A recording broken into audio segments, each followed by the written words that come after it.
আসসালামু আলাইকুম রহমতুল্লাহি বারাকাতু। আজকে আমরা চলে আসলাম বাংলাদেশ জাতীয় জাদুঘরে। তা ঘুরে ঘুরে দেখবো। আলহামদুলিল্লাহ। হজর আসতেছেন কে বেশি খুশি? এখন আমি আপনাদেরকে দেখাবো জাদুঘরে রাখা প্রত্যেকটি জিনিস। তো আসেন আমরা দেখি।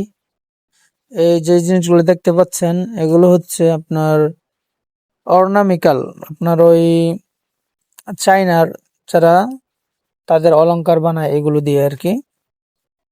এগুলো দেখতে মানে মানে প্লাস্টিকের মতো দেখা যায় কিন্তু অনেক দামি এগুলো। এখন আমি আপনাদেরকে দোতলায় নিয়ে আসছি। তো এখানে দেখেন মানে সেই যুদ্ধের সময়কার জিনিসপত্রগুলো এখানে এখানে আপনার দেখা যাচ্ছে সে আগের অনেক আগের বন্দুকগুলো কত সুন্দর সুন্দর। তো এই পাশে আরো সুন্দর সুন্দর জিনিস আছে। এখানে এখানে কোরাল, চান কোরাল দেখা যাইতেছে। সবচেয়ে অবাক হয়েছে এখানে দেখেন মানে আপনার কয়েকটা তরবারি। এটা আপনার দুই হাতে দুইটা চালাইতো।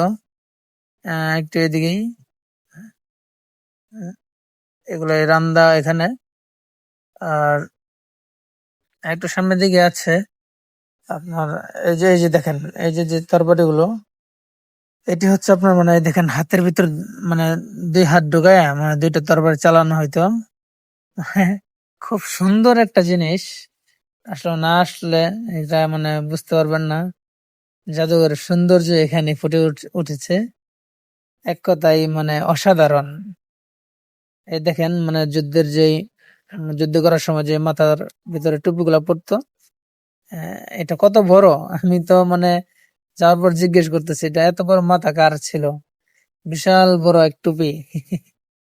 তো এই দেখেন কত সুন্দর সুন্দর হুম, অস্ত্র এখানে। এগুলো সব আগের আমলের। তো যেহেতু আমাদের সময় ছিল অল্প, এই জন্য সবকিছু ভালো করে দেখতে পারিনি। তাই দেখেন এখানে আপনার আহ, ছোট ছোট চাকু। অনেক মানুষ আসছে এখানে দেখতে। হ্যাঁ, তো আমিও দেখতেছি। এখানে আছে আপনার সব, এগুলো হচ্ছে আপনার সব পিতলের প্লেট। তারপরে আপনার এই যা কিছু আগের কালের যে ছুরিগুলা, এগুলো মনে করেন আমি মানে দেখলাম অনেকগুলাই পিতলের, মানে পিতলের ই।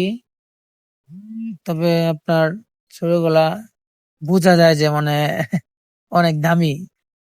এখনকার সময় এগুলো অনেক দামি। তো এখানে আপনার ওই আগের কালের রাজারা যেই ব্যবহার করতো এগুলো এখানে দেখা যাইতেছে। এটা আসলে কি এটা আমি বলতে পারতেছি না। যাই হোক এই যে দেখেন কত সুন্দর। এটা হচ্ছে রাজার খাট, পুরাটাই পিতলের। এই জিনিসটা আমাকে অবাক করেছে। অনেক সুন্দর এক কথায়।